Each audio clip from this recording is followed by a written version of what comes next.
How to Cultivate a Positive Perspective in Life, Lessons from Stoicism and Psychology. In this video, we're diving into the art of developing a positive outlook on life. I know it might sound a bit cliché, but it's essential to know that life isn't always going to be a bed of roses. We all encounter moments that challenge us, upset us, and even make us question the very fabric of our existence. However, there is a way to navigate through these challenges with a perspective that can help us maintain our emotional balance and find joy even in difficult times.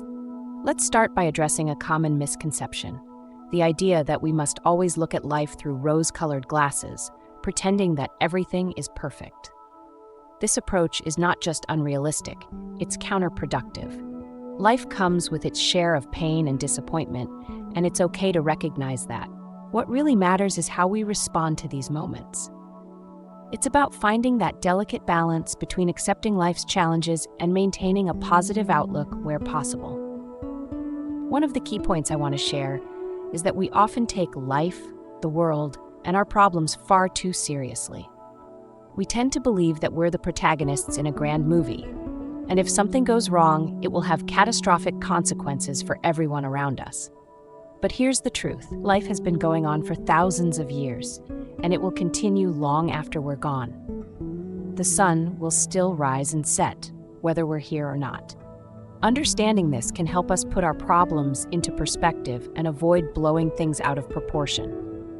A lot of our stress and negativity come from the belief that we haven't done enough, that we need to keep pushing to fix every situation.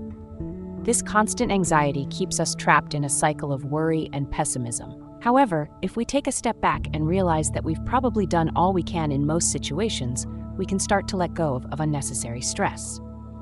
After all, worrying about something that may never happen only robs us of the present moment's peace. Now let's explore the concept of learned optimism, a term coined by the American psychologist Martin Seligman. Seligman suggests that optimism isn't something we're born with, it's a skill we can cultivate. By consciously changing the way we think about our experiences, we can train ourselves to be more optimistic. Seligman identifies 3 key characteristics of optimistic people. 1. Isolation of negative events. Optimists don't allow one negative experience to taint their entire life. They see bad events as isolated incidents that don't define their overall existence. 2. No generalization of failures. They don't let a failure in one area affect their confidence in others. If they fail at something, they see it as a learning opportunity rather than a sign that they are doomed to fail in everything. 3. Internalizing positivity, externalizing negativity. When good things happen, optimists give themselves credit for their efforts. When bad things happen, they recognize external factors rather than blaming themselves completely. It's important to note that developing this mindset doesn't happen overnight. It requires discipline and practice. Every time you experience something negative, take a moment to analyze it through the lens of these principles.